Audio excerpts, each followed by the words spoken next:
Andrew Cuomo resigns his governorship effective in 2 weeks. But of course, that comes to the fact that we've got to make sure that we all know not to pay attention over to the other big news of the day. The Senate passes the infrastructure bill on largely party lines, except for a few people who crossed the aisle. So we'll talk just a bit about that, what's in this, and what the next step is to come. Tony Evers vetoes a string of Republican bills meant to ensure election security, and the Milwaukee Journal-Sentinel tells us that it's just because Republicans are supporting the fact that the election was stolen. That's old news. And Tony Navarrete resigns, which means that now we get to hear forever and ever and ever, amen, why isn't Matt Gaetz resigning? It's going to be all this and more. Hey, do you trust the plan yet? I'm Jay Edgar, and this is Contemporary.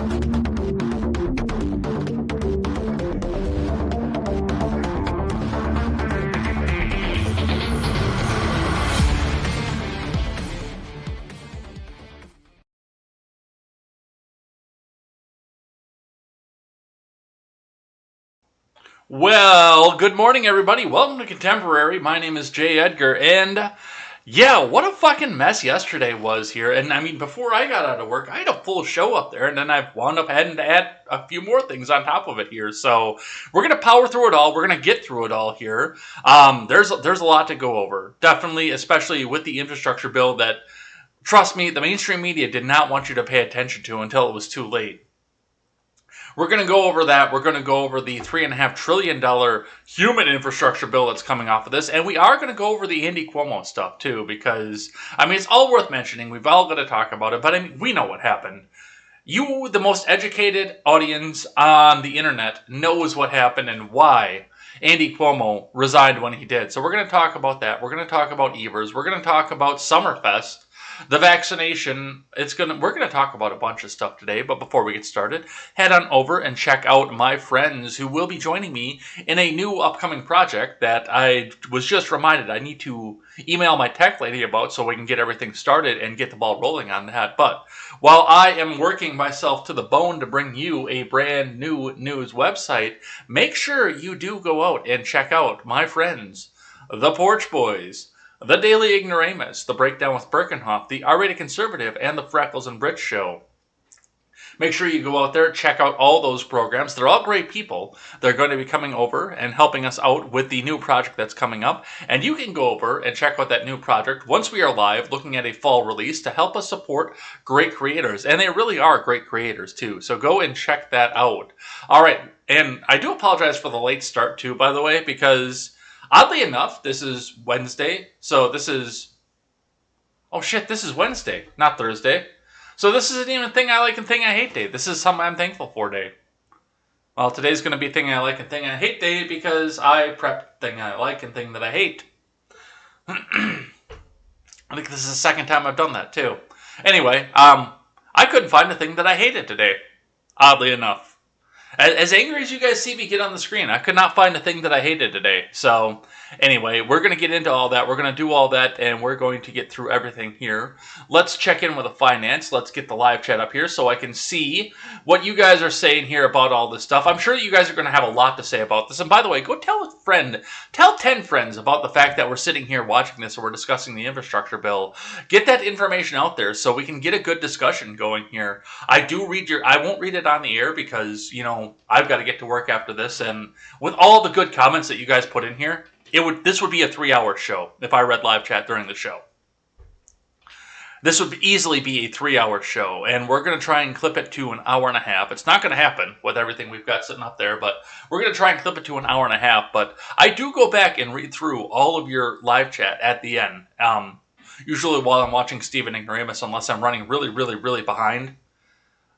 I do go back and read all that too. So everything you put in there is taken to heart. I do use it to help shape the show. Anyway, we are off on a side tangent here. Let's get into this.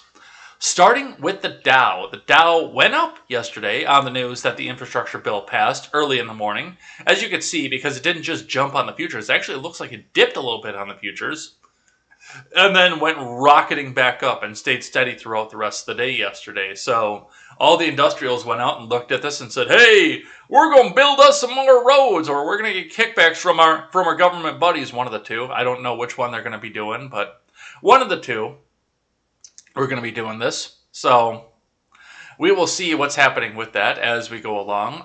Looking in at the Bitcoin. The Bitcoin also, well, that held steady yesterday. That is sitting at 45,429 US dollars and 40 US cents. So that's about steady as to where we were supposed to be. Let's go in and look at the fuel prices. Starting next week, because I'm actually going to start doing some research on this, we are cutting the fuel prices section, and we're going to start looking at metal prices day over day. I found a website. I want to watch it for a couple days just to see what it does, how it works, and what the interval is for it. But we're going to start doing scrap metal prices instead, because I think that's going to be a more working man's indicator as to what the economy is doing. The gas prices are holding a lot steadier than I thought they were going to be when I started doing the gas prices at the beginning. So we're going to look at scrap metal prices instead and see where that goes. But looking at the gas for right now, the Costco in Middleton is at $2.83. The Garden Asian Market is also at $2.83. This is exactly what we saw yesterday. Everyone else is sitting at $2.85, so your gas prices are currently holding steady. But get that fill up in, because I do anticipate some of those are going to be coming back up here in the near future as well. All right, looking in, we're going to start with Fox News today, Fox Business, to talk about what's going on there. No IBD today. Dow Jones, S&P 500, hit records as Senate passes $1 trillion infrastructure bill. This is from Jonathan Garber. U.S. stock indices climbed to record highs Tuesday as the Senate passed a $1 trillion infrastructure bill. The Dow Jones Industrial Average rose 162 points, or 0.46%, while the S&P 500 index advanced 0.1%, and the Nasdaq Composite fell just 0.49%. Both the Dow and the S&P 500 closed at all-time highs, as the Nasdaq ended just below its peak. The Senate passed a bipartisan infrastructure package that would provide for funding for repairing roads and bridges. Among other things, the bill must be approved by the House, where Speaker Pelosi said she will not bring the measure to a vote unless the $3.5 trillion human infrastructure package also passes the Senate, where Democrats have pledged to use the budget reconciliation process to circumvent a Republican filibuster. Doing so would allow Senate Democrats to pass the bill with 50 votes. In stocks, infrastructure-linked names, including Caterpillar, Fluor Corp, and Martin Marietta Materials, were outperforming after the infrastructure vote. Well, of course. Hey, everybody's going to go out and they're going to buy a new tractor and new equipment and more new materials. We will see if any of that actually gets purchased or not, but it'll be worth the watch. Elsewhere, Tesla Inc. sold 32,968 China-made vehicles in July, a 69% decline from the prior month, according to China Passenger Car Association. Nearly 74%, or 24,347 vehicles, were exported out of China. China, they're taking our jobs, okay? All we're going to do, we're going to come in here, we're going to send all those jobs over to China. It's China, it's the dirty Chinese. They're going to be the ones that are going to do this. In earnings, AMC Entertainment Holdings reported quarterly earnings and revenue that exceeded Wall Street estimates as moviegoers flooded back into theaters. Following more than a year of closures, the movie theater chain announced it would begin accepting Bitcoin before the end of the year. Dude, you're not going to use Bitcoin to go watch a movie. What the? Bitcoin is a big ticket purchase. Really? I mean, are they expecting the theater tickets to go up that high? Wow. CEO Adam Aron telling Fox Business the company's liquidity position has improved. We do have enough money, we believe, to get to the other side of this pandemic, he said during the appearance on Making Money with Charles Payne. In deals, Canadian Pacific Railway raised its offer for Kansas City Southern to $300 per share in cash and stock, representing an enterprise value of about $31 billion. In commodities, West Texas Intermediate crude oil jumped 181 to 68.29 a barrel, and gold rose 540 to 1731.90 an ounce. Overseas markets were broadly higher, which tells me that there's a lot more coming out of this bill than just what's going into the roads. Plus, I fucking hate roads.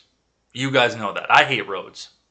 Anyway, that's what we're seeing coming up out of Fox Business. It looks like a lot of the stuff is going to start jumping up towards what's going to happen with materials and material purchases, roads, bridges, etc. We'll see where it gets spent, we'll see what it does, and we'll see where it goes from there. Let's grab one quick from CNBC to see what they have to say. We will continue without supporting. U.S. stock futures are little changed ahead of big report on inflation. This is from Maggie Fitzgerald and Pippa Stevens. U.S. stock index futures were changed little ahead of the big readings on inflation that could determine how fast the Federal Reserve moves to take away monetary stimulus. On Tuesday, the Dow and the S&P 500 closed at record highs following the Senate passing the $1 trillion infrastructure bill. Futures contracts tied to the Dow Jones Industrial Average gained at 10 points. S&P 500 futures were slightly lower, and NASDAQ 100 futures were off by 0.2%. July's consumer price index reading will be released on Wednesday. Economists surveyed by Dow Jones expect the index to have risen 0.5% last month, or 5.3% year over year. Are you seriously bragging the fact that you're going to have 5.3% inflation year over year? What? In June, prices jumped just under 1%, or 5.4%, on an annual basis, which was the biggest monthly increase since August of 2008. Excluding energy and food, economists expect CPI rose by 0.4% last month, compared with the 0.9% increase in core in June. June's core year-over-year increase of 4.5% was the highest since September of 1991. If the report comes in hotter than expected, stocks could take a hit on fears it may cause the Fed to taper its monthly $120 billion bond purchase on a faster schedule than the market is prepared for, setting the table for an eventual rate increase. The 10-year Treasury yield was slightly higher into that report at about 1.37%. Shares of Southwest Airlines ticked to nearly 2% lower in pre-market trading after lowering its third quarter operating revenue guidance. Citing the Delta variant, American Airlines and United Airlines also slipped in the pre-market. Oil prices dropped Wednesday after the White House called on OPEC and its allies to increase oil production to support the global recovery from the pandemic. Futures contracts for West Texas Intermediate crude fell by more than 1%. To about $67.44 a barrel. European benchmark Brent crude also slipped by more than 1% to about $69.85 per barrel. Both contracts have traded over $70 a barrel in recent weeks, which were numbers that we were seeing toward the end of the Bush administration, the W administration, and the beginning of the Obama administration. In fact, those are prices that we saw per barrel throughout the majority of the Obama administration. Only recently did we see things come down to $25, $28, $30 a barrel. And I'm not trying to frighten you by saying this. I just want you to all be prepared. We might start to see some of these prices come back like that. Might have to go up to my dad's and go fix up the Liberty. Run that little fucker around with 4 cylinders of Fury. Four cylinders of Chrysler Fury. Some of that shit going on here. But yeah, that's what we're seeing going on in the markets. I guess we got to get into the big news of the day. The big news that the big mainstreamers want you to talk about. No, forget about that other thing. We got to talk about the biggest news of the day. Are you guys ready? Are you ready? Are you ready? Let's listen to New York Governor, well, soon to be former New York Governor, Andy Cuomo. And I think that given the circumstances, the best way I can help now is if I step aside and let government get back to governing. And therefore, that's what I'll do. Because I work for you. And doing the right thing is doing the right thing for you. And I think that given the Doing the right thing. The right thing. Doing the right thing is the right thing for you, okay? I'm going to get a lot of mileage out of that impression today. I guarantee it. Somebody's probably going to call me a racist by the end of this. Especially if we get the Twitchbergs in here. Somebody's going to call me a racist by the end. You want to bet? I bet it's going to be our Volt. Alright, anyway, let's get into it here. Reading from ABC 7 WKPW out of Buffalo. New York Governor Andy Cuomo announces resignation following investigation into sexual harassment allegations. From Anthony Reyes. New York Governor Andy Cuomo announced his resignation on Tuesday, effective in 14 days, following an investigation into sexual harassment allegations against him. New York Attorney General, that's what she's hoping for, New York Governor. New York AG Letitia James announced August 3rd the independent investigation into sexual harassment allegations against Cuomo found he sexually harassed multiple women and violated state and federal laws. Cuomo responded to the investigation and initially denied the findings, saying in part, "First, okay, I want you to know directly from me that I never touched anybody inappropriately or made inappropriate sexual advances. I am 63 years old, okay? I have lived my entire adult life in public view. That's just not how I am. And that's not who I've ever been." Elected leaders across the state responded to the findings, many calling for Cuomo's resignation. 7 Eyewitness News reached out to Western New York elected leaders on August 4th, and a majority supported impeachment of Cuomo. On August 6th, attorneys for Cuomo held a press conference to respond to the investigation. This investigation was conducted in a manner to support a predetermined narrative, Attorney Rita Glavin said. We'll talk about that a little bit later, too. Monday, the New York State Assembly Judiciary Committee said its investigation into sexual harassment allegations against Cuomo would continue, and a recommendation on impeachment would be made in a matter of several weeks. Tuesday, Glavin held a virtual briefing again, stating that the independent investigation contained errors, omitted key evidence, and has not been and will not be a fair process. It's not fair! Oh no! Following Glavin's briefing, Cuomo held a briefing to address the people of New York. The governor said he accepts full responsibility and said our political system today is too often driven by the extremes and political environment is too hot and reactionary. You know me. I'm a New Yorker, born and bred. I'm a fighter, and my instinct is to fight through this controversy, okay? Because I truly believe it is politically motivated. I believe it is unfair and untruthful. I believe it demonizes behavior that is unsustainable for society. If I could communicate the facts through the frenzy New Yorkers would understand, I believe that. But when I took my oath as governor, then it changed. I became a fighter. And I became a fighter for you. Hey, I'm going to fight this wise guy for you. It's just going to be for you, okay? And it's in your best interest that I must serve.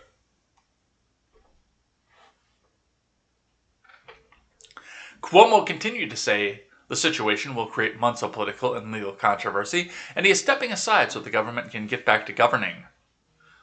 New York tough means New York loving, and I love New York, and I love you, and everything I've ever done has been motivated by that love. And I would never want to be unhelpful in any way, and I think that given the circumstances, the best way I can help now is if I step aside and let government get back to governing. And therefore that's what I'll do, because I work for you, and doing the right thing is doing the right thing for you, because, as we say, it's not about me, it's about we. Lieutenant Governor Kathy Hochul, a Western New York native, is now set to take over as governor of New York. She released the following statement, and then, by the way, Jennifer Rubin also released a statement on that. I agree with Governor Cuomo's decision to step down. I'm the boss now. It's the right thing to do. It's in the best interest of New Yorkers to make me the boss now. As someone who's served at all levels of government and is next in line of succession, I am prepared to lead as New York State's 57th governor. Wow, that's ambitious. Attorney General James released the following statement on Monday. Today closes a sad chapter for all of New York, but it's an important step towards justice. I thank Governor Cuomo for his contributions to our state. The ascension of our Lieutenant Governor, Kathy Hochul, will help New York enter a new day. We must continue to build on the progress already made and improve the lives of New Yorkers in every corner of the state. I know our state is in good hands with Lieutenant Governor Hochul at the helm, and I look forward to continuing to work with her. So, yes, we could sit here and read quotes all the time at this point, but as we sit right now, yes, Cuomo has indeed resigned, effective in 13 days from today. So that's what we're going to see coming out of that. Let's look into some of the other conversation that's going on here. Jenna Ellis. Biden says, women should be believed. Okay, so when is he resigning? According to him, Tara Reid should be believed. Let's listen to the House Plant-in-Chief. Would you like to see... But can I quickly follow up on your comment on Governor Cuomo? Can you really say that he has done a, quote, hell of a job if he's accused of sexually harassing women? Look, you asked two different questions. I asked the substantive, should he remain as governor, is one question. And women should be believed when they make accusations that are able to, on the face of them, make sense and investigate it. They're investigated, and the judgment was made that what they said was correct. That's one thing. The question is, did he do a good job on infrastructure? That was the question. He did. The question was, how did he do as a governor? Biden, don't say the quiet part out loud, dude. You're not supposed to be paying attention to infrastructure right now. Everybody's supposed to be paying attention to Cuomo. I'm going to be like Roosevelt, man. Come on, man. I'm going to be like Teddy, and we're going to do this all about roads and extending the Depression, because then people will vote Democrat forever, man. Come on, man. No, the question was, correct me if I'm wrong. How was he as a governor general? Well, the governor generally, obviously, Outside of his personal behavior. outside of his personal behavior. But can Okay. you separate the two? No, I'm not. I was asked a specific question. Okay. I'm trying to answer specifically. What do you want to ask me I was asked specifically? a specific question, man. Come on, Can man. I quickly follow up on your comment on Governor Cuomo? Can you really say that? So, yeah, there's that. Let's read here from Insider. Biden said that Cuomo did a hell of a job as governor and added that it's so sad he had to resign amid a sexual misconduct scandal. Come on, man. Please don't make me resign, man. Come on. From John Haltiwanger. President Biden on Tuesday said that New York Governor Andy Cuomo did a hell of a job while in office, and that's why it's so sad he is now resigning.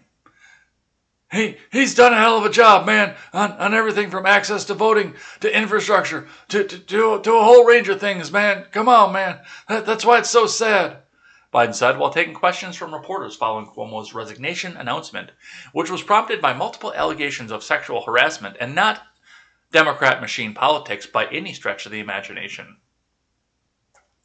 The president was explicitly commenting on what Cuomo's done in office, not his personal behavior. Another reporter pressed Biden on whether he could really say that Cuomo did a hell of a job given he's accused of sexually harassing women on the job. Biden pushed back, saying, should he remain as governor is one question, and women should be believed when they make accusations like that. On the face of them, make sense and are investigated. The judgment was made and what they said was correct. That's one thing. The question was, did he do a good job on infrastructure? That was the question. He did, Biden added. And that is I know that's the video we just watched, so. Biden previously called on Cuomo to resign after New York State AG Letitia James' office issued a damning 165-page report that said the governor sexually harassed a number of current and former New York State employees by, among other things, engaging in unwelcome and non-consensual touching, as well as making numerous offensive comments of a suggestive and sexual nature that created a hostile work environment for women. The president on Tuesday said he respected Cuomo's decision to resign. Cuomo has repeatedly pushed back on allegations against him and continued to do so while announcing his plans to step down. In my mind, I've never crossed the line with anybody, said Cuomo, whose resignation will be effective in 13 days.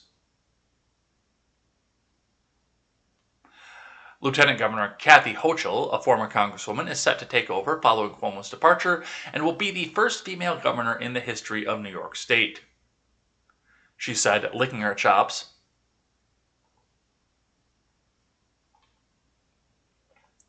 All right, let's see what Jennifer Rubin has to say. Jennifer Rubin, the conservative at the Washington Post, the first New York woman governor ever.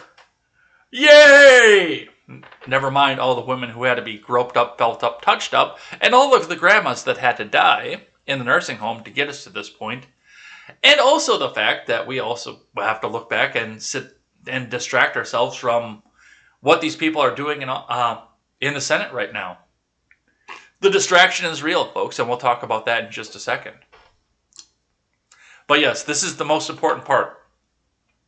New York State is going to have a female governor. Thank you, Jennifer Rubin. All right, from Fox News, Biden accuser Tara Reid reacts to Cuomo's resignation, calls for real investigation into the president. From Joseph A. Wolfson, Tara Reid, the former Senate staffer who allegedly last year that Joe Biden sexually assaulted her in 1993, weighed in on Tuesday on the stunning resignation of Democratic New York Governor Andy Cuomo amid his sexual harassment scandal. My heart is with the brave Cuomo survivors who endured attempts to discredit them, like I did coming forward about Joe Biden with the help of nonprofits that were supposed to help women, like Time's Up, Reid told Fox News. May there be some measure of justice for the survivors. Now let's call for a real investigation into Biden and expose the corruption protecting powerful predators. Reid torched Time's Up, the organization that purportedly was meant to assist women who were subjected to sexual harassment and assault. However, it was swept up in the Cuomo scandal after revelations that co-chair Roberta Kaplan assisted Cuomo in discrediting one of his accusers. Time's Up committed the most hideous betrayal to protect their most powerful friends, and not only protect survivors, but cause harm, Reid said. Reid previously sought help from the Time's Up Legal Defense Fund in January of 2020 to help defray the costs of public relations and legal fees before going public 2 months later with her allegation against Biden. However, while the organization offered attorney referrals, she said they denied her funding, citing concerns that would affect nonprofit 501c3 status as her allegations against a politician actively running for office. The revelations and Cuomo's resignation is a signal to powerful men with the nasty behavior that survivors' voices will be heard and their behavior no longer rewarded. Not from a governor, not from the President of the United States, Reid said. She added, I hope for justice. Cuomo resigned today and Biden should also resign. And then we get the cackle in chief. Reid, who wrote the memoir Left Out When the Truth Doesn't Fit In, about her experience coming forward with her assault allegations, was one of 8 women who came forward in 2019 to accuse the then Democratic candidate of inappropriate touching. Well, he wasn't a candidate yet. He didn't become a candidate until in 2020, wasn't it? When did Biden announce his candidacy? Because I thought he didn't do it until January of 2020. When did Biden announce his candidate?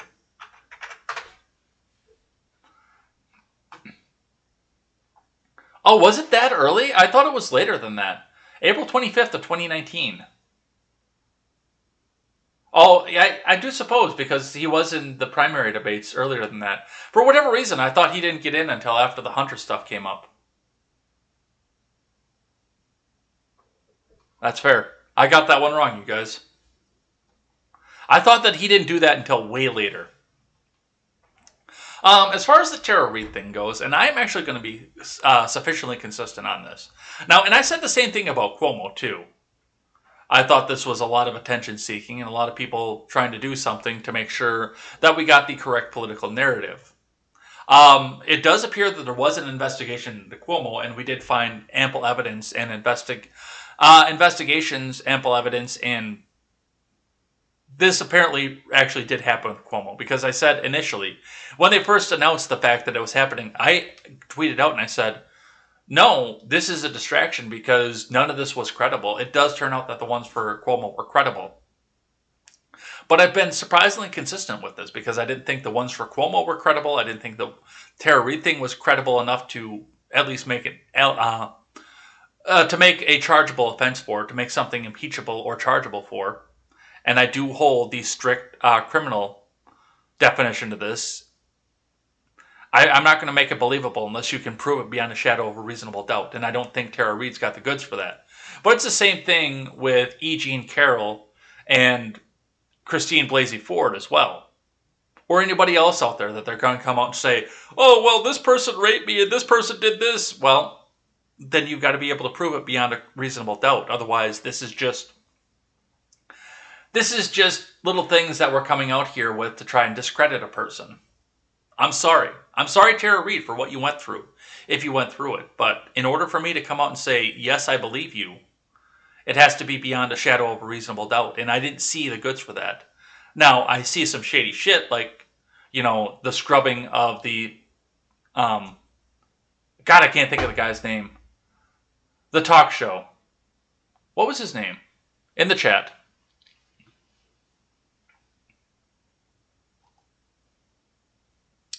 Larry. I can't think. I can see his face. I can see his stupid suspenders. And I can't think of his name. But when Tara Reade's mother called into that show and they scrubbed the episode back out, there's some shady shit going on there that tells me that maybe something did happen. But still, the burden of proof is beyond a reasonable doubt. And there is still reasonable doubt for the Tara Reade allegation. And I would argue that there's still reasonable doubt for the Cuomo allegations too. But Letitia James has seen things that I haven't seen. So I can't say, yes, Andy Cuomo, crucify him. But Letitia James may be able to. However, I really think as soon as he resigns that this is all going to go away and nobody's going to say a word again. I'm willing to bet that he got a sweetheart deal to do this and also to distract from the infrastructure bill. So that's what we see. Larry King, thank you, Matt Mark. I could see his suspenders, but I couldn't think of it. I knew it was a Larry. Thank you, Matt Cow. And Chilaga.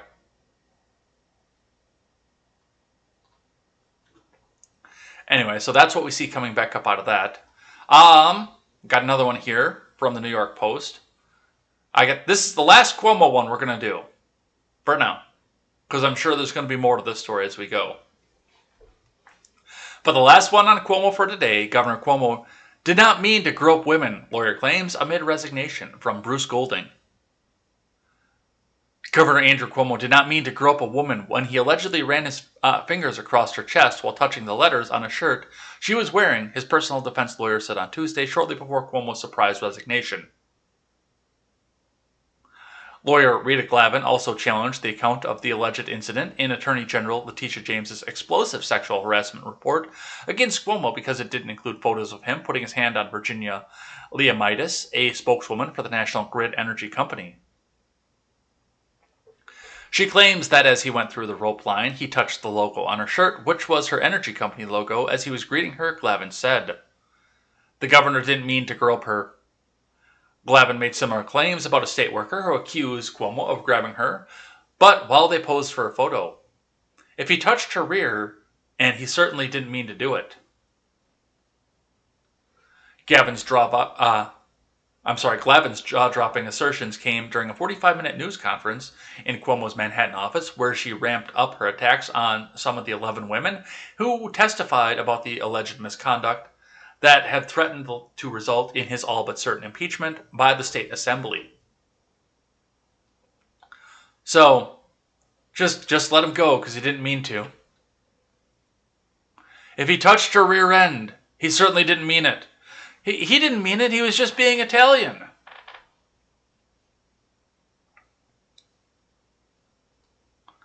But that's what we see coming off of this. As far as Andy Cuomo goes, I question a lot of this. Now, once again, I haven't read Letitia James' report. And I haven't seen the evidence that she has seen.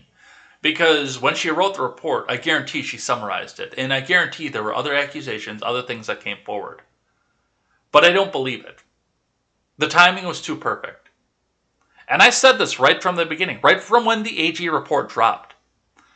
And the Senate had voted, the same day, by the way, the Senate voted to bring the infrastructure bill down to the floor for debate. I said it. You guys can go back and look at the records. The same day the infrastructure bill came to the Senate floor for debate was the day that the AG report on Cuomo dropped. And oddly enough, the day that he came out and said, hey, you know what? I'm going to resign because I'm going to do this for you, the people, is the day that we got the vote on the infrastructure bill. And by the way, I noticed, and I called this yesterday too. I don't think I tweeted about it. I think I just said it in a group chat. But I said this yesterday too. They dropped this because now Ben Shapiro and his website and Glenn Beck and his website, they're going to spend all day talking about Cuomo. There's not going to be a single article about the infrastructure bill. And I went to go start show prepping last night. Guess what I found? There is not a single article at the time. Now, I think there is one up there at this point. But at the time last night, about 9:30 last night when I started doing show prep, there was not a single article about infrastructure. It was all about Cuomo. The Blaze, the same thing. It was all about Cuomo. This whole thing was a distraction from the beginning. Because they brought it down to debate. And they had a hasty debate about this too. But nobody sat back and reported on what's on the infrastructure bill. Look, we had a couple of reports here and there, like the cryptocurrency thing, that the amendment got shot down and there's going to be nationalization of cryptocurrency, or at least an attempt to do so. And then the anti-Fourth Amendment car manufacturer thing. Well, we just want to put a camera in there to make sure that you're not driving drunk. We've got all that going on in there. But otherwise, the people of this country have not talked really about what's actually in this bill and the language. Where usually Shapiro will have his little cronies go through there and say, okay, that's what's on this line, that's what's on this line. And he'll have like 500 people go through 2,700 pages of legislation to figure out where all this money's actually going. And it's all allocated in there. I haven't read it because it's 2,700 pages long. And Beck will go do the same thing. But we went a week on hasty debate tactics where nobody actually knows what's in this. It's like the ACA. You got to pass it to see what's in it. And with that, we are going to move into the infrastructure portion of this show. So, reading now from CBS News. Senate passes $1 trillion infrastructure bill on strong bipartisan vote. From Jack Turman. The Senate voted to approve a roughly $1 trillion bill to revamp the nation's infrastructure on Tuesday, delivering a bipartisan breakthrough on legislation that includes key portions of President Biden's domestic agenda. The final vote was 69-30, with 19 Republicans joining all 50 Democrats in voting for passage. Senate Minority Leader Mitch McConnell, the Turtle, was among the Republicans who voted yes. Vice President Kamala Harris presided over the final vote and said, it was a very good day, before entering the chamber. The legislation, known as the Infrastructure Investment and Jobs Act, came together after months of talks between a bipartisan group of senators and the White House that at times appeared on the brink of collapse. It's been a long and winding road, but we have persisted and now we have arrived, Majority Leader Chuck U. Schumer said before the senators voted. That's why there were many, many logs in our path, detours along the way, but the American people will now see the most robust injection of funds into infrastructure in decades. With his stupid fucking cancel student debt mask on, by the way. Mr. Biden thanked senators for approving the bill in remarks later that day, and also thanked senators for pointing out that he was wearing his pants and he wasn't missing them, saying it proved that democracy can still work. The death of this legislation was mildly premature, as reported, the president joked. My death has thankfully not been premature. They said they were willing to work in a bipartisan manner, and I want to thank them for keeping their word, and that's what they did. After years and years of an infrastructure week. We're on the cusp of an infrastructure deal that I truly believe will transform America. The bill, which now heads the House, prioritizes funding to enhance the nation's roads, which I hate, bridges, highways, which I also hate, water and broadband infrastructure. House Speaker Nancy Pelosi said the lower chamber won't take up the bipartisan bill until the Senate passes a separate $3.5 trillion budget package that includes provisions to fight climate change and boost domestic spending on healthcare, childcare, and more. Progressives in the House have threatened to withhold their support of the bipartisan measure unless the Senate approves the $3.5 trillion package, which could take months to be finalized. The Senate immediately voted to advance the budget resolution that paves the way for the larger bill, kicking off a marathon vote-a-rama on amendments that could stretch late into the night. Ahead of Tuesday's earlier vote, GOP Senator Rob Portman of Ohio, one of the lead negotiators, touted the collaborative process behind the crafting of the infrastructure bill, which he said showed that bipartisanship still exists in the Senate. To me, not only does this investment make sense, but importantly, what we are doing here today also demonstrates to the American people that we can get our act together on a bipartisan basis and get something done, Portman said.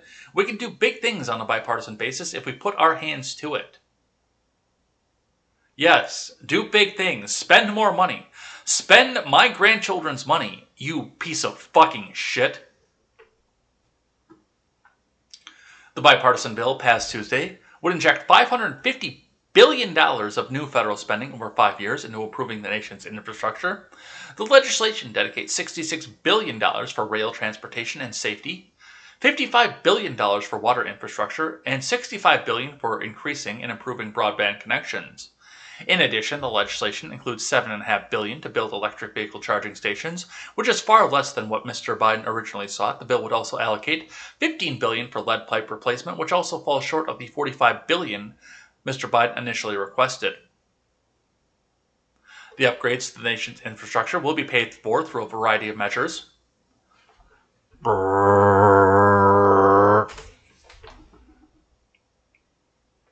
including repurposing $200 billion that was allocated by Congress for earlier COVID-19 pandemic relief. The legislation estimates that roughly $53 billion will be available from states that canceled their enhanced federal unemployment insurance benefits. In addition, the measure also requires cryptocurrency brokers to report their transactions to the IRS, thus federalizing cryptocurrency. That was an amendment we talked about that yesterday, that got tossed around and ultimately shot down because they want to federalize this. But regardless, that's just going to take a crack at you and your cryptocurrency earnings, not necessarily what's going to happen to the government. Over the past few days, disagreements arose over who would be defined as cryptocurrency broker, and Republican Senators Pat Toomey of Pennsylvania and Cynthia Lummis of Wyoming sought unanimous consent on Monday to amend legislation to narrow who would have to report transactions, but senators objected and the amendment did not receive a vote. The Joint Committee on Taxation released an analysis of the bipartisan infrastructure deal last week and estimated that the bill would generate $51 billion in revenue over 10 years. Bullshit. Bull fucking shit. The government can't generate revenue. The government cannot generate revenue. They don't have the means of production.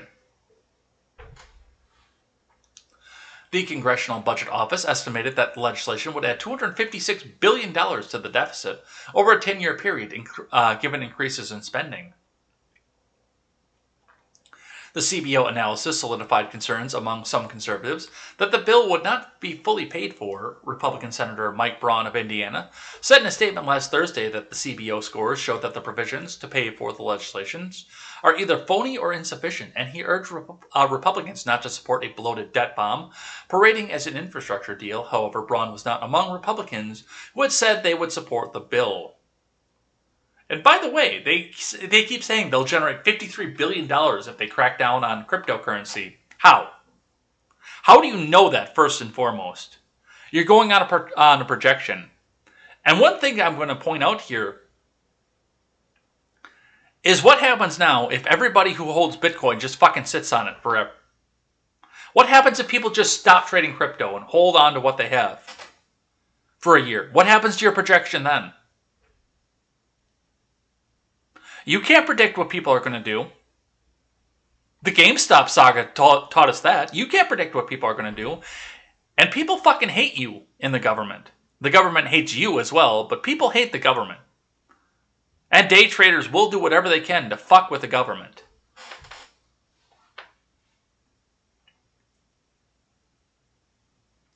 Portman and Democratic Senator Kyrsten Sinema of Arizona, both key negotiators in the bipartisan infrastructure group, said in a joint statement last week that not all funding sources are considered in the CBO's model and that their legislation has $519 billion in offsets. The new spending under the bill is offset through a combination of new revenue and savings, some of which were reflected in the formal CBO score and some of which is reflected in other savings. And additional revenue identified in estimates, the CBO is limited in what it can include in its formal score, they said in a joint statement. The Senate considered 22 amendments, 13 of which were offered by Republicans, but lawmakers failed to reach an agreement on additional amendment votes starting last Thursday to complete the process sooner, with Republicans and Senator Bill Hagerty of Tennessee objecting, citing the CBO score. The bipartisan bill represents the first part of a two-track process, the second being the broader piece of legislation with a price tag of $3.5 trillion. That package can pass with only the support of Democrats using a process known as budget reconciliation. All 50 Democrats must remain united for the measure to be adopted, since no Republicans are expected to support it. So there it is. That's your infrastructure bill. Are you ready? Because the money printer is warming up. And what did I say yesterday and the end of last week? And Monday too. Because this is the third day in a row we've talked about this. What have I said? If your senator supported this, your senator voted for the $3.5 trillion human infrastructure package. Even if they're not going to directly vote on it there. Getting that to the floor was contingent on this bill passing. So in order for that to get to the floor, these 19 Republicans essentially voted for it, whether or not they support it outright or not. Whether or not they're going to put their name to it or not, these 19 Republicans own that bill. And if one of those is in your state, it's time to start thinking about a pressure to resign or even voting them out the next time through. Especially if they're up in 2022. I'd kind of like to get the roll call on this and see who actually did vote for this. Which one of the 50 said, yes, I will get on board with this. I really want to see that at this point. And see who's vulnerable, who's actually up in 2022 and who is safe until 2024 and 2026. I know McConnell voted for it. He's safe until 26.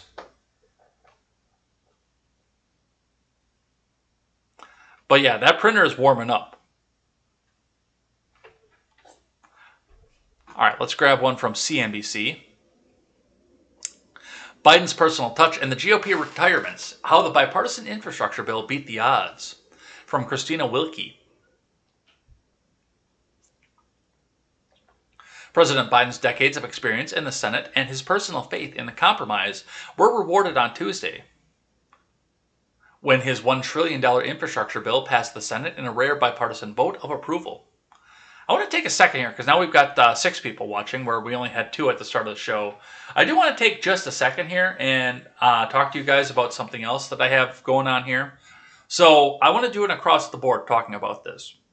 So if you guys know, and you want to tell a friend or tell 10 friends, get them in here, because this is the most informational news hour that's out there. But if anybody knows and wants to nominate a libertarian male and female, or if you guys want to volunteer yourselves, a more libertarian male and female and a more conservative male and female. I mean, we can get a progressive on, but I doubt they're going to come on to my show, because I don't toe the progressive line on absolutely everything. But if you can find a progressive, absolutely bring them forward and we'll get them on too. But I want to do across the board. So I need 4 people, 2 men and 2 women, 2 conservatives and 2 more libertarian people. And I want to sit down and talk about this. That if we can get this together, that will be at 5:30 Central Time on Saturday. So if you know anybody, have them reach out to me or reach out to them and say, hey, I think you'd be great for this. Or even if you yourself want to be involved in this, let me know and we'll get this all set up. And make sure you've got the setup and a microphone that you can take a Zoom call. Because I see Sully wants to get on there too. Just make sure you can get a Zoom call. That's all you need to do, and I'll do the rest. Anyway, getting back onto this, the vote was the culmination of months of intense work by the White House and a bipartisan group of 10 senators who negotiated a dizzying series of compromises that maneuvered the bill through a deeply divided Senate. In the end, 19 Republicans crossed party lines Tuesday and joined all 50 Democrats in voting for massive new investments in roads, which I hate, bridges, broadband access, public transit, and green energy. The vote was a massive vindication for Biden's belief that Dude, Biden doesn't know if a zipper goes in the front or the back. It's not his belief. That despite its arcane rules, the Senate will still fundamentally work as it was intended to do. A belief not shared by many of Biden's fellow Democrats. To make it work, however, a remarkable set of circumstances had to come together in the past few months, a perfect storm of politics and policy. In the center of all of this was Biden himself, a career senator, who aides say is fully aware that the success of his first term as president is inextricably tied to the success of this infrastructure bill. Biden's not aware of where he is right now.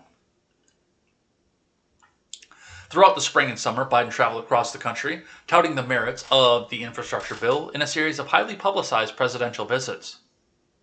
Back in Washington, Biden personally waded into the legislative drama at decisive moments.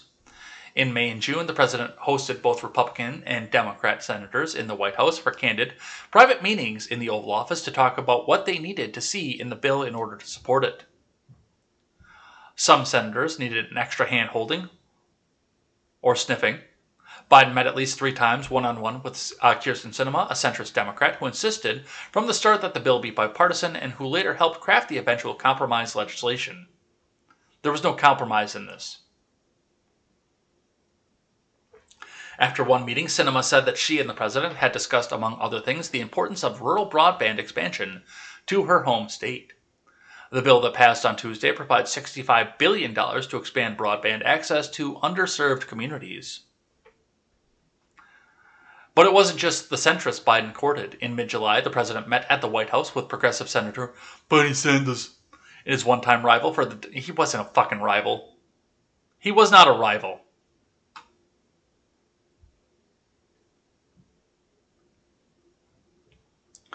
For a Democratic presidential nomination. At the time, Sanders, who chairs the powerful Senate Budget Committee, was publicly calling for a much bigger social safety net package than what most moderate Democrats felt they could support, somewhere in the range of $6 trillion, nearly double what the White House was considering. Outside of Washington, the mere mention of a $6 trillion Democrats-only bill was enough to make some vulnerable Democrats reconsider whether to support the infrastructure bill or the social safety net reconciliation bill. Biden needed to reach an understanding with Sanders quickly to stave off many dissent within the ranks. Hey, man, hey, Bernie, come over here. Hey, I got some nice pudding cups for you here, Bernie. I know you like them pudding cups, man. Come on, man. Well, I would like to know that we must go after the billionaires. Even the billionaires that supported you. But I do also like the pudding cup. And I think I would like the tapioca, Mr. Biden. Could you get me that for me, please? Sanders also wanted something specific from the White House. Oh, he wanted the access to the stash of chocolate pudding cups. The president's support for a plan to expand Medicare coverage to include dental, vision, and hearing care. A day after Sanders and Biden met on July 12th, Democrats unveiled their long-expected social safety net plan. Most of the plan was based on promises Biden had made to voters during his 2020 presidential campaign, but there was one last-minute addition: Medicare coverage for dental, vision, and hearing. Come on, man. Look. Bernie, come on, man. Hey, I got this for you. Just get under the box, okay? Hey, look, there's Medicare coverage for dental and hearing under there. Head under there. Come on, man.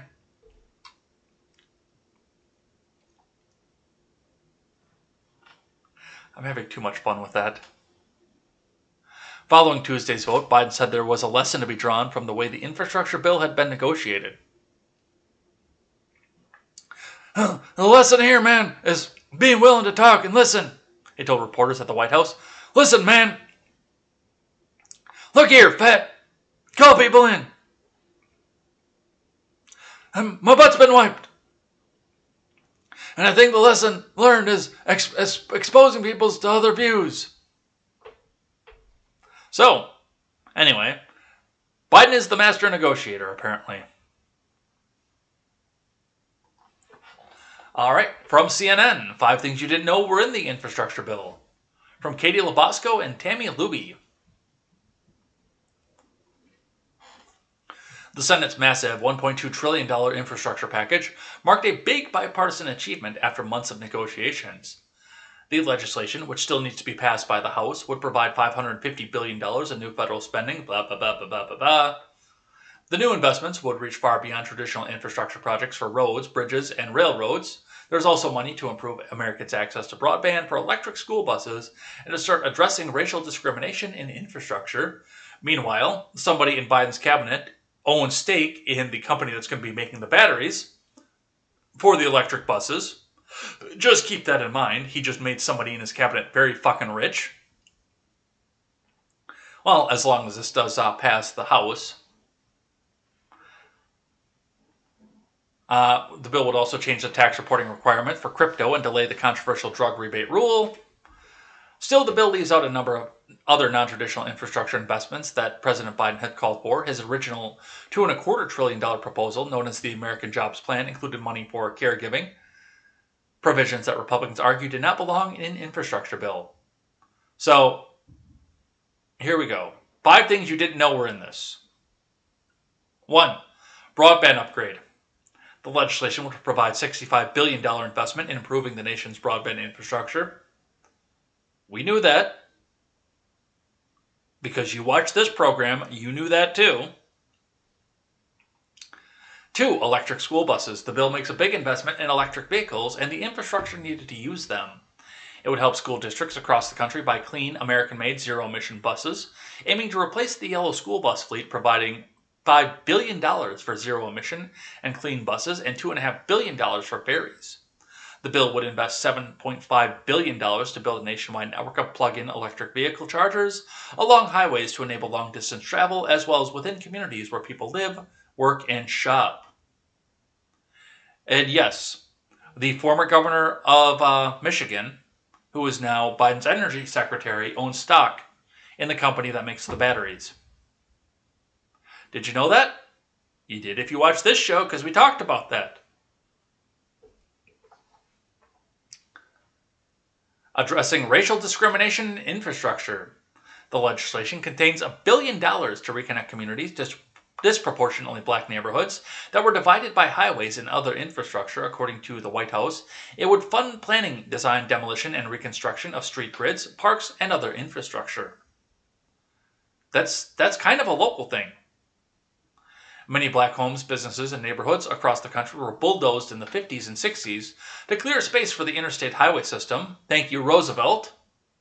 Displacing many residents and entrepreneurs and cutting others off from the rest of the community. Thank you, Roosevelt. Biden's original plan called for a $20 billion investment to redress historic inequities and ensure new projects advance new opportunities, racial equity, and environmental justice. New tax regulations on cryptocurrency. Yes, they're going to nationalize crypto. We knew that was in there too. Delaying a drug rebate rule. To help pay for the infrastructure spending, the legislation would delay the implementation of a controversial Trump administration rule that would radically change how drugs are priced and paid for in Medicare and Medicaid. It is expected to save $51 billion. The The rule, which the Trump admin unveiled last November, would effectively ban drug makers from providing rebates to pharmacy benefit manufacturers and insurers. Instead, drug companies would be encouraged to pass the discounts directly to patients at the pharmacy counter. The Trump admin had backed down from issuing the rule in 2019 after it was found to raise costs for seniors and the federal government. The proposed rule, which was expected to raise Medicare premiums, would also have increased Medicare spending by $170 billion over 10 years, according to the CBO. The Pharmaceutical Care Management Association, which represents pharmacy benefit managers, sued the Trump admin to stop the implementation of the rule. Yeah, because they stopped getting their fucking kickbacks. I mean, they're not hiding the ball on this. Not even CNN is hiding the ball on this. The Trump admin would effectively ban drug makers from providing rebates to pharmacy benefits managers and insurers. Instead, the drug companies would be encouraged to pass the discounts directly to patients at the pharmacy counter. So, fuck you. If you actually have to buy the drugs, you don't get the rebates. Your pharmacist gets to put it in his or her pocket.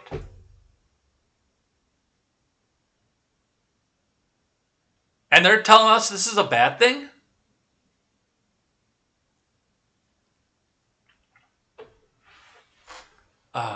Anyway, that's 5 things you didn't know were in this bill, except for 3 of them we did know were in this bill, because we've been talking about it on this program. Let's grab one from Fox Business. Biden praises McConnell for helping pass $1 trillion infrastructure bill. From Marissa Schultz. President Biden on Tuesday touted the bipartisanship forged in the Senate to pass his roughly $1 trillion infrastructure legislation and give a special shout out to Senate Minority Leader Mitch McConnell for backing his major legislative priority. Today we proved that democracy can still work, Biden said. During a White House ceremony to mark the monumental vote, there's still a lot more work to do. Oh, I can't do Biden voice anymore. We can't talk about Biden anymore because I can't do Biden voice anymore. My throat's starting to get sore again. My butt's been wiped.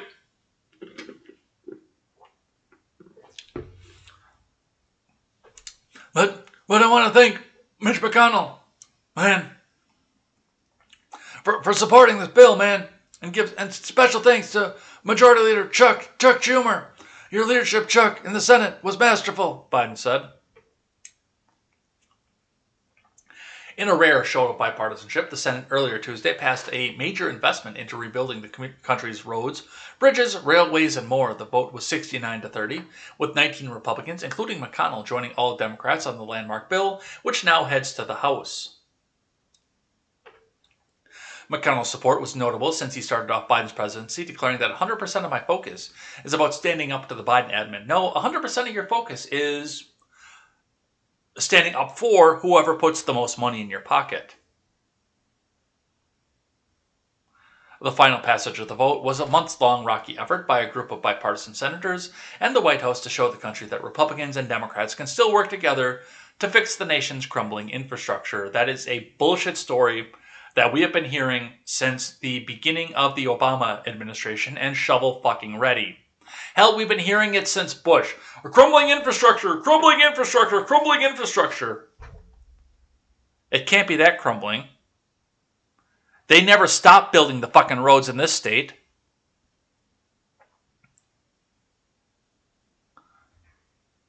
Seriously, they never stop. They're constantly building roads here. Roads to nowhere sometimes. And I've seen it in other states.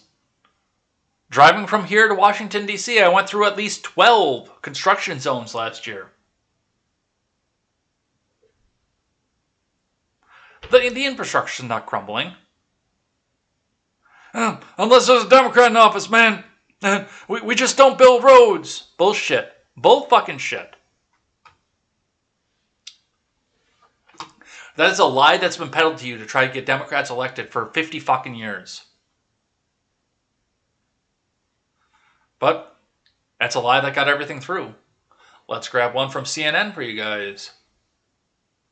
Senate Democrats approved $3.5 trillion budget resolution and key step towards passing major economic package without GOP votes. This is from Claire Ferran and Ali Zaslav.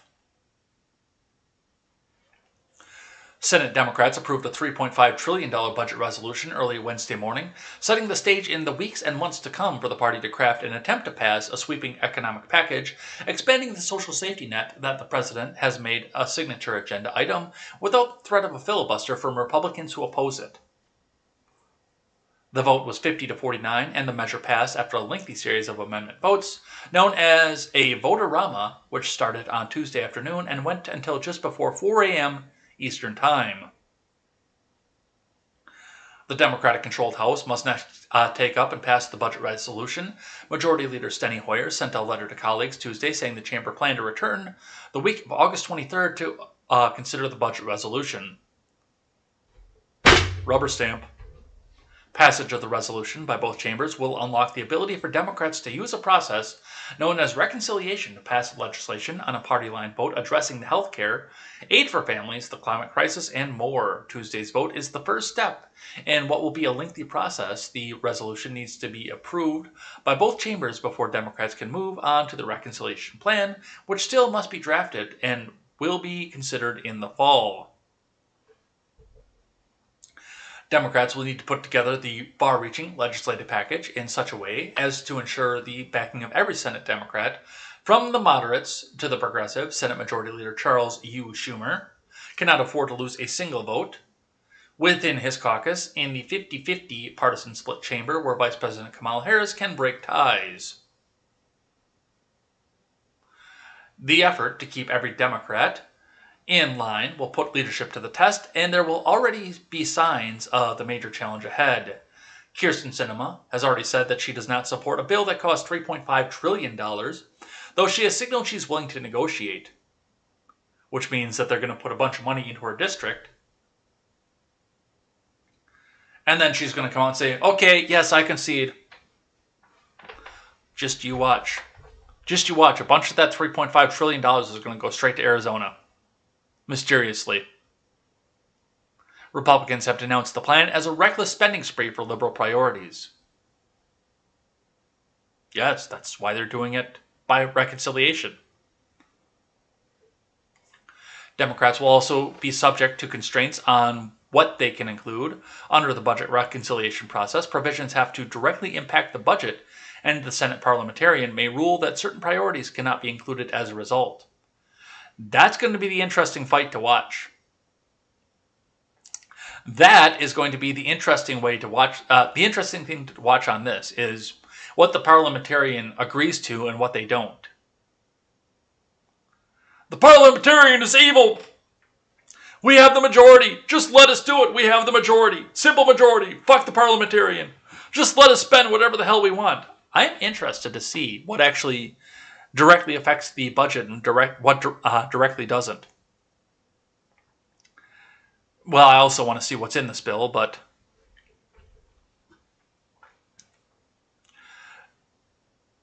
the budget resolution, which Senate Democrats formally unveiled on Monday, serves as a blueprint for what they expect to include in the far-reaching package, and it sets a target date of September 15th for committees to submit their reconciliation legislation.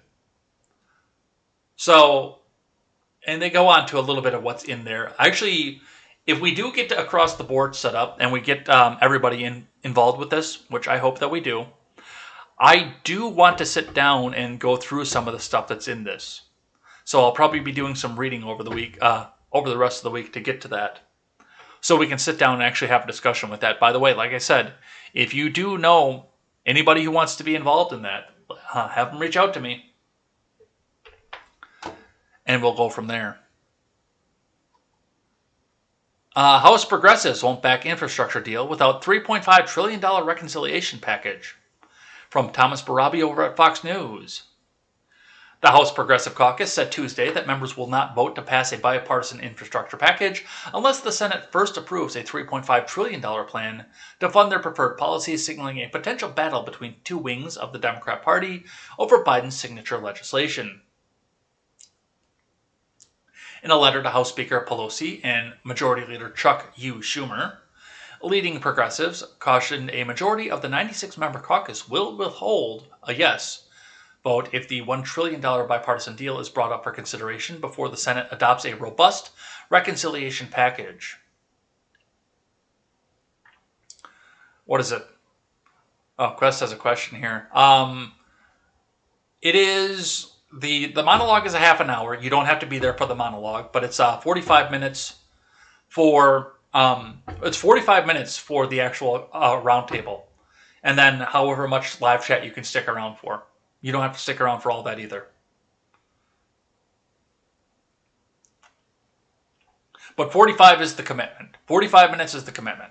If you guys can do if you know somebody that can do 45 minutes, that's the commitment. That's all that I need. The declaration came shortly after the Senate vote of 69-30 in favor of the deal, which includes $550 billion for new spending on physical infrastructure projects such as roads, which I hate, and bridges and water pipes. We therefore encourage you to continue coordinating closely between the two chambers, collaborating with the White House, and engaging with our caucus so that the reconciliation framework reflects our shared and long-standing investment priorities, and that the Senate first adopts this reconciliation package before the House consideration of any bipartisan infrastructure legislation, the Progressive Caucus's leadership said in the letter. So, and there's the letter. Dear Madam Speaker and Leader Schumer, we write in appreciation of your leadership as congressional Democrats continue to wield our governing majorities to deliver immediate and transformational improvements in the lives of the American people. And improvements to the lives of the American people, they mean their donors. They don't mean the actual people. As part of the shared commitment, Congressional Progressive Caucus has recently concluded an internal survey of its 96 members regarding the urgency of ensuring that a narrower bipartisan infrastructure agreement is enacted on the condition that a robust package of social, human, and climate infrastructure reflecting all Democrats' long-standing priorities is simultaneously passed by simple majorities in Congress through the budget reconciliation process. So they're going to hold the infrastructure deal hostage. That's what they're actually going to do. And this is signed. Is it just the three, or are there more? Let's open this up and see. Yeah, it is just the three. Signed by Pramila Jayapal, Katie Porter, and Ilhan Omar.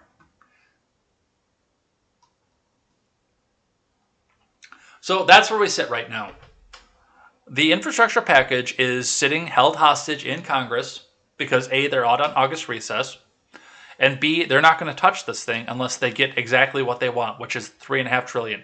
And they will kill this infrastructure bill if they don't, by the way. They have no problem throwing the House Plant in Chief under the bus if they don't get exactly what they want. It's a hostage situation at this point. Give us what we want and fuck the parliamentarian, or you're not getting this either.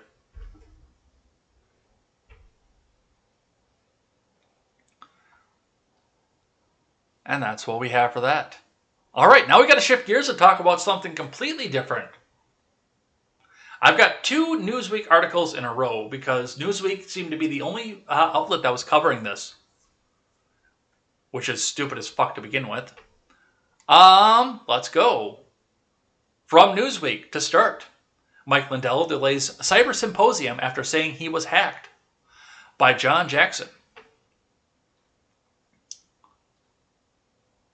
MyPillow CEO and Trump supporter Mike Lindell claimed on Tuesday that he was the victim of a cyber attack, resulting in a delay of the start of his cyber symposium. The whole technology was attacked, Lindell announced to a live crowd gathered in Sioux Falls, South Dakota, to hear the symposium. We need to get the word out, he added, because they blocked the thing. But this is part of what I'm going to talk about today. This is the cover-up. This is the absolute cover-up of the worst in history. The 3-day streaming event was scheduled to begin on Tuesday. The symposium is Lindell's latest effort to push his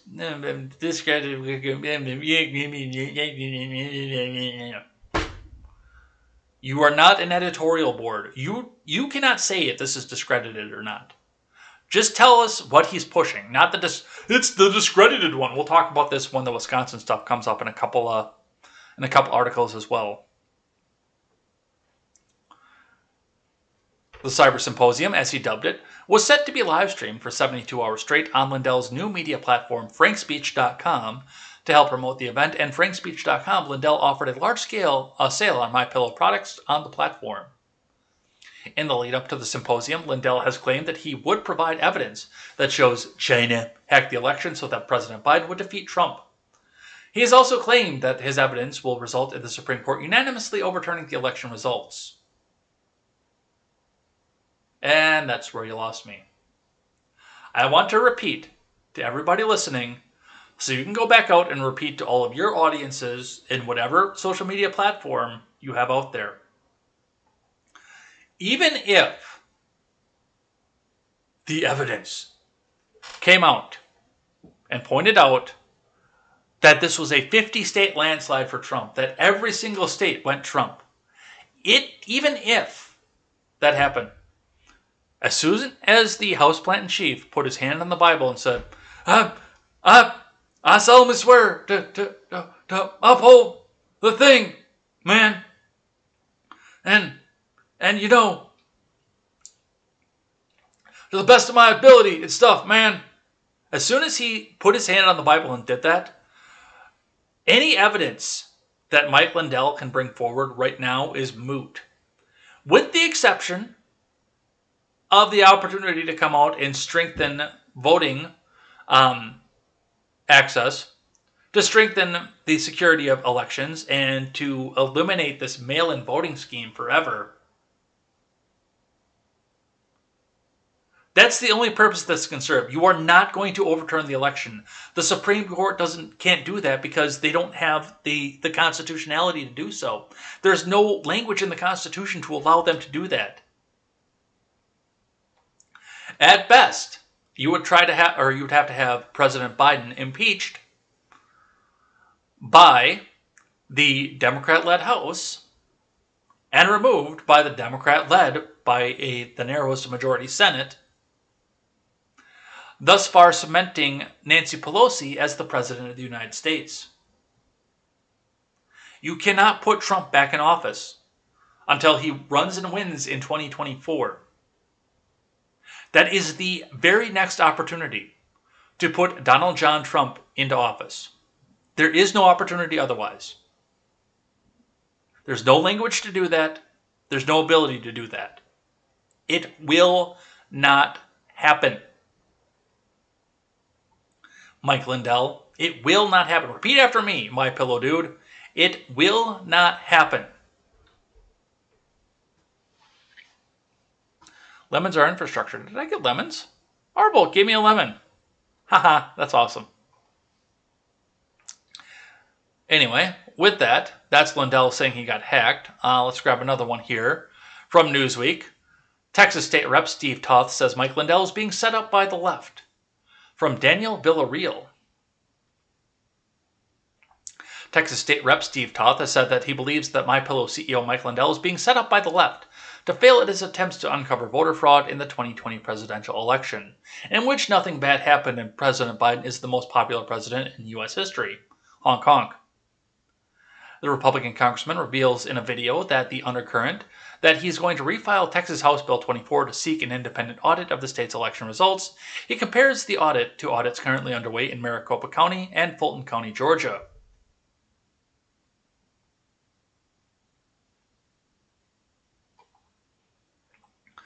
And unfortunately, I don't think I can pull that tweet up because this is archived.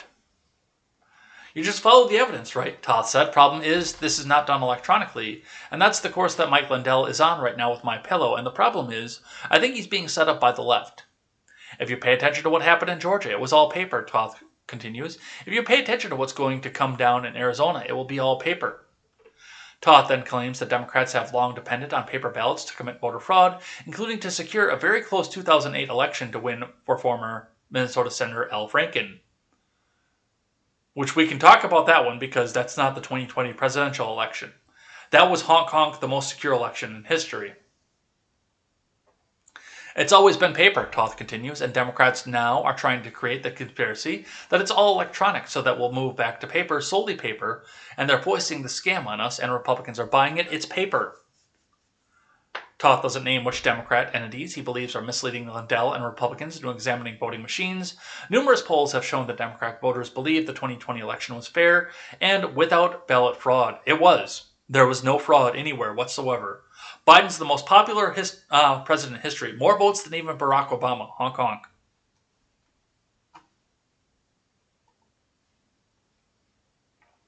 But that's where we're getting off of that.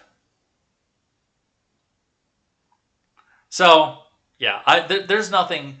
Lindell believes, and I think he is back on the fucking pipe if you want to be completely honest. But he believes that if he just shows the evidence, show me the evidence, man, just show me the documents. If he shows the evidence, then suddenly the Supreme Court will come in and Trump will come out of the clouds riding a white stallion with wings and ascend to the presidency for the 1,000-year Reich. Lindell is out of his fucking mind. Mike Lindell is off of his fucking rocker. All right, let's talk about Summerfest. From 88.9 Radio Milwaukee, Summerfest will require COVID-19 vaccinations or negative tests to enter this year.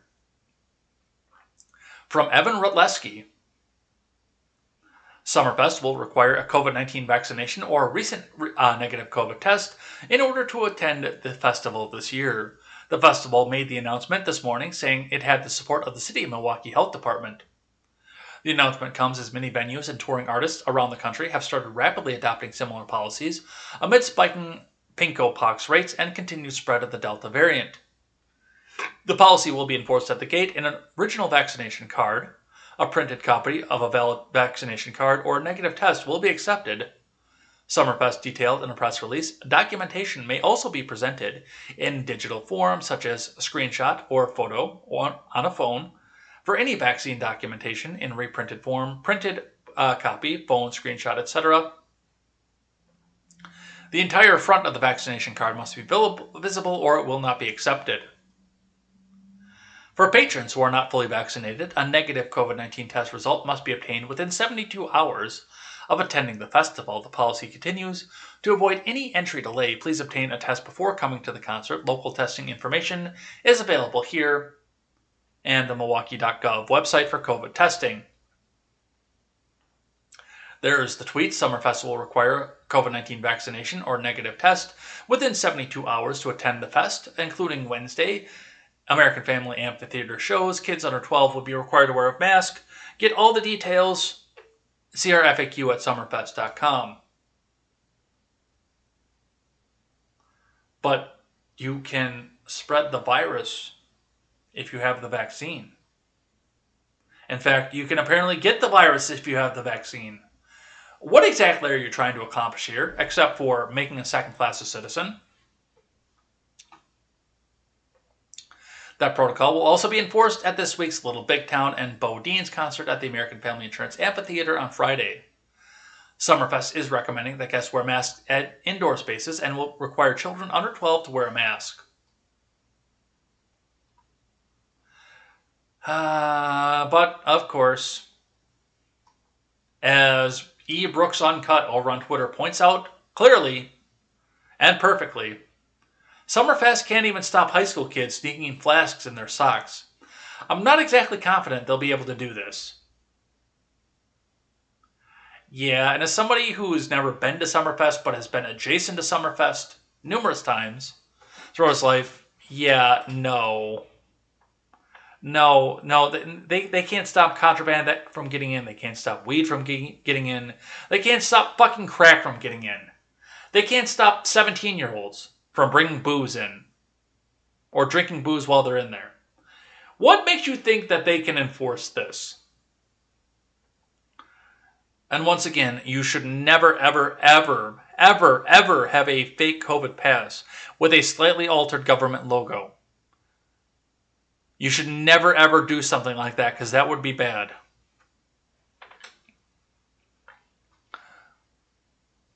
Oh, somebody said disabled. Ban that person. All right, let's keep going here. Speaking of some more Wisconsin stuff. Evers vetoes the election bills as Republicans question presidential election that he has repeatedly been upheld. And I want you to look at the language as a headline here, because it's the same thing that we just saw with the Lindell thing. Evers vetoes the election bills as Republicans question the presidential election that's been repeatedly upheld. It's not, I mean, the headline should just be, full stop right here. Evers vetoes election bills. That should be the headline. But they got to get that editorial in there on top of it, because otherwise they wouldn't be towing the party line. They wouldn't be doing what the party line says to do.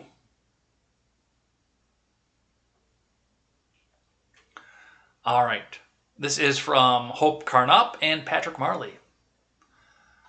Governor Evers vetoed election bills Tuesday that would have required Wisconsinites to fill out more paperwork to vote absentee, and said county officials should refuse efforts from a Republican lawmaker to seize their ballots and voting machines.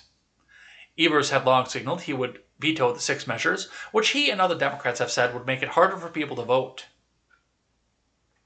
In recent years, we've been used as a petri dish for Republican plans to undermine democracy. Well, not anymore. Not today. Not anymore today. Not as long as I'm governor of the great state of Wisconsin, Evers said in a ceremony at the Capitol Rotunda. But, I mean, yeah. He vetoed the bills a day after Republican lawmakers attempted to seize ballots and voting machines in Brown and Milwaukee counties.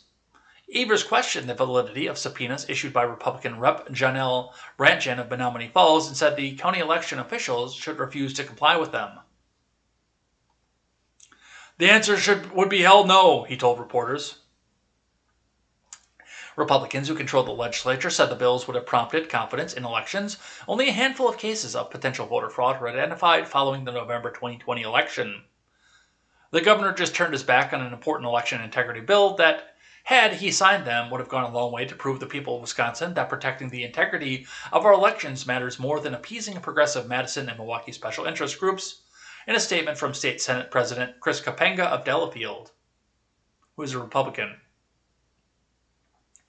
The bills Evers vetoed would have required voters to fill out 2 forms instead of 1 to vote absentee, added restrictions on who can return completed absentee ballots, required elderly and disabled voters to provide IDs to vote absentee in most cases, and prohibited clerks from correcting defects on absentee ballot envelopes. That's all good stuff. But hey, if we have a restriction on who can return the absentee ballots, a chain of custody, then we can't have democracy in the park in Madison and honk the election by just collecting absentee ballots at the park and, oh, hey, this one happens to say it's for President Trump. Oh, fuck that one. That one's gone. But I love the fact that the editorial is right there. Republicans are questioning the presidential election that's been repeatedly upheld. No, it's been repeatedly dismissed. Nobody actually looked at this fucking election. The honk election, the fucking honkler election. Where President Biden got more votes than any other president in history, even Barack Obama. Honk.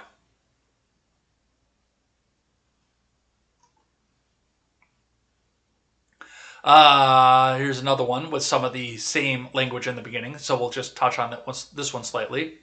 Wisconsin governor vetoes GOP bills to restrict absentees. Wisconsin Governor Tony Evers has vetoed bills passed by the state's Republican-controlled legislature that would have imposed new restrictions on absentee ballots in the key battleground state. The Democratic governor has widely expected to turn back the bills, which his party has derided as voter suppression. Republicans argue the proposals were necessary to ensure clean elections, which they don't want, except for the 2020 election, which is the cleanest and most fair election in history, honk.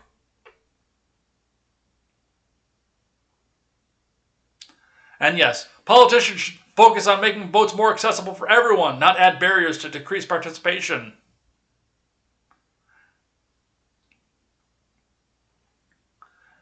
He also claimed the measures were designed by Republicans to tilt the scales in their favor, as the other measures that were put into place were designed to tilt the scales in Democrat favor. We can play this back and forth all the fucking time.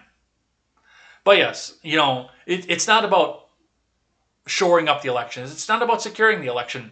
It's restricting absentees. Evil. Grandma might have to get out of her house and vote. We might not be able to have democracy in the park. Fuck you. That's what I have to say to that.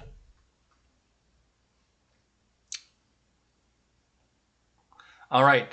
Here's an interesting one, going back on to something we discussed at the end of last week. Apple says it will reject any government demands to use new child sexual abuse image detection system for surveillance. Excuse me. I gotta sneeze. Bullshit! Bullshit!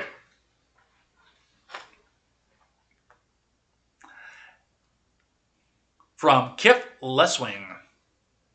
Apple defended its new system that will scan iCloud for illegal child sexual abuse materials, or CSAM, on Monday, amid controversy over whether the system reduces Apple user privacy and can be used by governments to surveil citizens. You know, it's not hard for them to come back and get what they want off of this. Here, Apple. No. Your data. Here, Apple. Here, Apple. No. Oh, you want your tax break? Come on, Tim Cook. You want your tax break? Come here. You know you want it. Spare me. Oh, this will never be used by the government. Fucking spare me.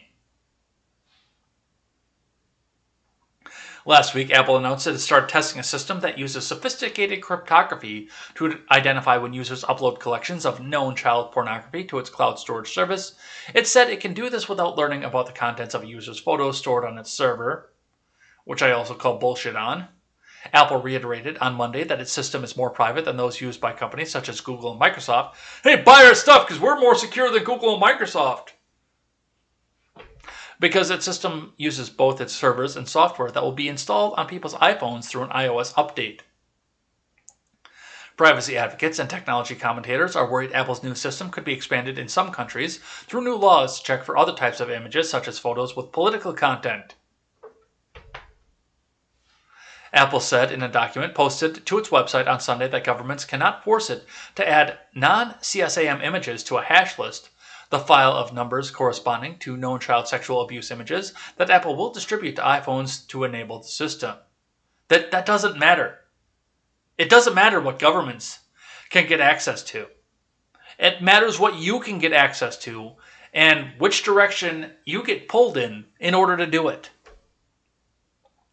See, none of what you're saying here matters. It doesn't.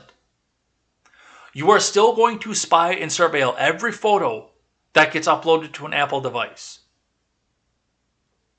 And when you look at this and say, hey, this guy's copying pages and screenshotting pages from the Anarchist Cookbook because he might want some recipes. Hey, I'm very concerned about this, says the 19-year-old Apple employee with a zero-gauge fucking septum piercing. Yeah, no, I need to tell somebody about this because I'm seeing this in the cloud. No, it's not a child porn thing, but I still need to tell somebody about this.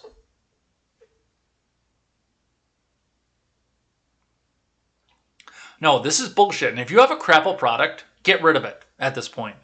That's just like I told you before. If you have a fucking crapple, get rid of the goddamn thing. And I know Google and Microsoft aren't far behind, which I don't know what I'm going to do for a phone after that.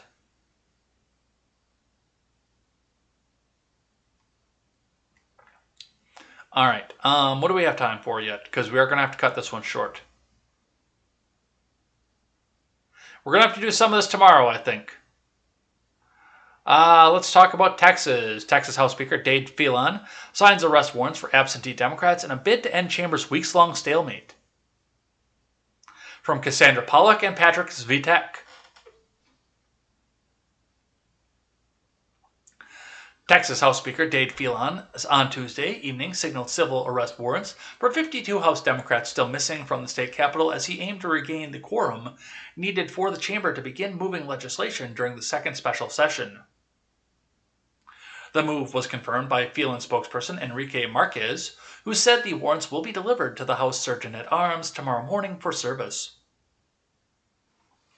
The warrants were first reported by the Dallas Morning News. Democrats who may be arrested would not face criminal charges or fines and could only be brought to the House chamber. Dozens of minority party members fled to Washington, D.C. during the first special session to block a GOP voting restriction bill.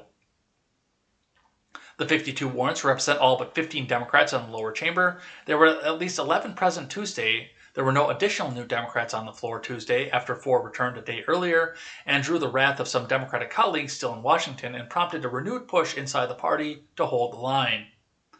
You broke the picket line, man. Yeah, you're a fucking scab. Do you look like a scab? Are you a union scab? You broke the fucking picket line, man. That's probably what that sounded like here. So, yes, it's time. Earlier Tuesday, the House voted overwhelmingly to authorize law enforcement to track down lawmakers absent from the chamber. That 80-12 vote came hours after the Texas Supreme Court ordered that those missing Democrats could soon be detained by state authorities.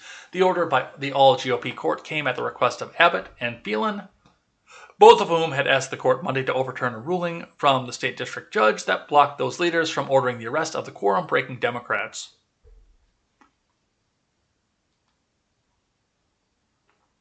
So, well, I guess we'll see what's going to happen in Texas, if they actually get brought back, or, it says that they can't be held on criminal charges, so all they can do is be brought back to the chamber, kicking and screaming. So we can have quorum, and we can end this nightmare once and for all.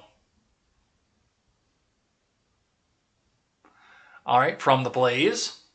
AWOL Texas Democrats divided after 4 members returned home, infuriating the rest. Chris Pandolfo. The Texas Democrats, who fled to Washington, D.C., are showing signs of division as some of their number have returned to Austin, infuriating their colleagues. At least 4 Democrats who returned to the State House on Monday were accused of undermining the rest of the conference by nearly granting the Republican majority a quorum to conduct business. If just 5 more lawmakers were present in the State House, Republicans would have been able to advance a controversial election security bill that Democrats sought to block by leaving the state. You threw us under the bus today, Representative Ana Maria Ramos declared on social media. Why? The 4 Democrats who returned to Texas are Representatives Joe Moody, James Tallarico, Mary Gonzalez, and Art Fierro. Moody is one of the Democrat leaders and former Speaker Pro Tem, a title that House Speaker Dade Phelan had stripped from him last month as a disciplinary measure for breaking quorum. In a follow-up tweet, Ramos called out 3 of those Democrats, accusing them of selling out to the rest of the conference. Today, James Tallarico was one of those Texas Dems who showed up at the Capitol to help Republicans pass anti-voter bills, Ramos said. James Tallarico was in D.C. 2 days ago with Dems and showed up in Austin with Republicans in Moody for El Paso, Mary Gonzalez, to sell us out. On Monday, Tallarico announced that he had returned to Texas to clean up Governor Abbott's latest messes. He said he was confident the Democrats' decision to go AWOL shined a national spotlight on the Texas voter suppression bill and pushed Congress closer to passing a federal Voting Rights Act to override it, which is unconstitutional. You broke the picket line, man. How could you break the picket line, man? Just how could you do it, man? All right, we're going to do the last Texas one, and then we will save the rest of this for tomorrow, including we'll do the thing I like and thing I hate tomorrow, because that's actually what we do on Thursday. On Wednesday, we do something I'm thankful for. All right, so the last one is the Texas Tribune. Texas Supreme Court denies Democrats' request to overturn Greg Abbott's veto of legislature funding. From James Berrigan and Cassandra Pollock. The Texas Supreme Court on Monday denied a request from several Democratic House members and state employees asking the justices to overturn Greg Abbott's veto of legislative funding in the upcoming 2-year state budget. Abbott vetoed the funding in June after House Democrats walked out during the final days of regular legislative session in May, killing 2 of his priority bills on elections and changing the state's bail system. Abbott then brought the legislature back for a special session to get the bills passed, but more than 50 House Democrats again broke quorum, denying the lower chamber of the number of present members needed to move bills by decamping to Washington, D.C. until the 30-day session ended on Friday. Democrats challenged Abbott's veto in court, saying it stripped their power as a co-equal branch of government, but the Texas Supreme Court on Monday sided with Abbott on his veto that will effectively defund the Texas legislature, its staffers, and legislative agencies later this year. I'm going to tell you why this is a problem. This is a major, major, major problem for Texas Republicans. You think these Texas Democrats are going without a paycheck? You're out of your mind. And yes, I saw in the chat that Ron had asked, tell me that these people had their paychecks stopped. They did. Because Abbott vetoed their ability to get their paychecks. So yes, their paychecks are in fact stopped at this point. But you think these people aren't getting a paycheck? You think the lobbyists out there who are saying, break the filibuster for the People Act, aren't putting money directly in these people's pockets? They're getting fucking paid. The people who are honest, the people who are staying in Texas, well, some of them do have people bankrolling them as well. So don't take this as a situation of these people don't have people bankrolling them. They do. But you think these Democrats that are in Washington, D.C., you don't think these guys are getting fucking banked? They can throw a GoFundMe out. And every progressive in the United States can come out and say, oh, take my money, please, take my money. Just make sure that the Congress passes the For the People Act. Just take my money. These people aren't getting fucking paid. These people are not going without a paycheck. They're just not getting one from the Texas taxpayers. So don't let these people fucking bullshit you. They are getting paid. They can come out here and virtue signal and grandstand and say, we are not a co-equal branch of government, but this is only hurting the Texas Republicans. That's all this is hurting. And even that, some of them aren't getting hurt from this. So, with that, that's what's going on with that, and the Supreme Court has blocked it, so Abbott can effectively still keep the legislature defunded. So far as they're not getting kickbacks from special interests, of course, but they can keep defunded until such time that they feel it's time to go back out and go in back to their homes. And that's going to be it for the day. We'll cover the rest of this tomorrow, including the Marjorie Taylor Greene thing, the Tony Navarrete thing, Pepsi making alcoholic Mountain Dew. We'll check in on all this stuff tomorrow, plus thing that I like and thing that I hate. And we're going to round out the day with something that I'm thankful for and head out of here for the day. So let's change the scene up here. Now, a lot of things, because, Ron likes to pick on me for the kitchen fire that I had about a month ago at this point. And I could be thankful for that as well, because I finally got the last coat of paint on the wall. Everything's ready to go. It's looking like it's great. And I could even talk about how thankful I am for a certain Twitter friend that I have who wants to come and help us out with the news site and told me to email her at any time because she wants to help out and actually get this up and off the ground pro bono, even though I won't let her go pro bono because I believe people need to get paid for their work. But I can be thankful for that as well. But I got to be extra thankful this week. Above and beyond those other two things right now, I got to be extra thankful for Jessica Green and the people in a chat group that I'm in with Jessica Green. Because, I started talking about the other day how frustrated I am with dating. Because I'm 37 years old. My window is running out to have kids very quickly. And I want to have a couple kids. I really do.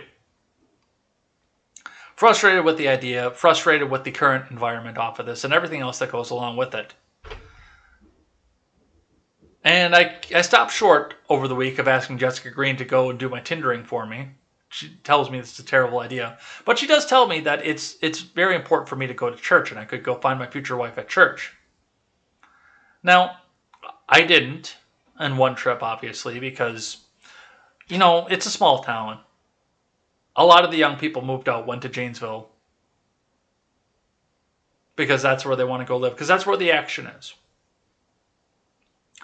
So, really, regardless, all I see in church is people, with their full family off of here. But coming back in here, getting back into a sense of community. I've lived in this redacted town for 3 years. But because of my ex-fiance and thinking that I was going to be moving to another small town between where she lived and where I live, I never really made ties. I never really stuck around or made the effort to make friends in this town or have a community or anything else around it because I thought I was going to be moving out just this past year. I actually thought that I'd be in a new studio at this point. So it didn't make sense for me to go out and start making big ties. When I came into here, I was dating a girl before that. I'm not going to say her name either, but I was dating one girl and thinking maybe I was going to be moving back up towards Madison to help offset the drive time for her job. Thank God that didn't happen. I also thought that there was a possibility that I could be going in the other direction when I got engaged to my third fiance. So pretty much the entire time I was here, this was a stepping stone. But, in the 3 years I've been here, I've really started to like this town. And the community was accepting of me. I actually started talking. I wound up finding out that I've got a customer in that same church, and we started talking. I came pulled in right away. I'm going to be going back next Sunday, and I'm thankful to have that push. That push that Jessica Green pushed me to go back and do this. So that's definitely a good thing for me. I'm very thankful for that. I'm thankful for the community. And yeah, it's a Wells church, and I grew up in a Wisconsin Evangelical Lutheran church. So it's familiar to me. The liturgy is familiar. And the pastor had a face shield on but there wasn't a mask in sight otherwise. There wasn't a single mask in sight. And he took the face shield off to give the sermon. So everybody seemed really welcoming. I fell right into conversation almost immediately. And I'm thankful for that as well. And maybe I will stick around in this community after all because I like it. I enjoy it. And maybe we'll see down the road if the community accepts me as well. But that's going to be it for the day. Let's head out of here. And let's go in and let's go raid my friend Stephen Ignoramus. Where's my music? Let's throw some music up here. All right, so I'm going to set up the raid here while we're going because then I only have to click the button. Oh, looks like Ignoramus Media is the one that's going, not that Steven. Anyway, let's head out of here for the day. Thank you guys for coming by and hanging out here and sticking around with me, checking with the news. We will catch up on the rest of the news tomorrow, but we spent an exorbitant amount of time on the infrastructure bill. And I've got a feeling that that's going to be coming up more in the weeks to come as well. So watch for that. Watch for the rest of the news. We'll watch some more Cuomo stuff, some more Biden stuff, some more government stuff, because the government is not going to stop being stupid. So join me here tomorrow for more contemporary. And like I said at the top of the show, if you guys know a conservative male, conservative female, libertarian female. Looks like I've got both the male positions filled at this point. But I need those 2 female positions for across the board coming up this Saturday.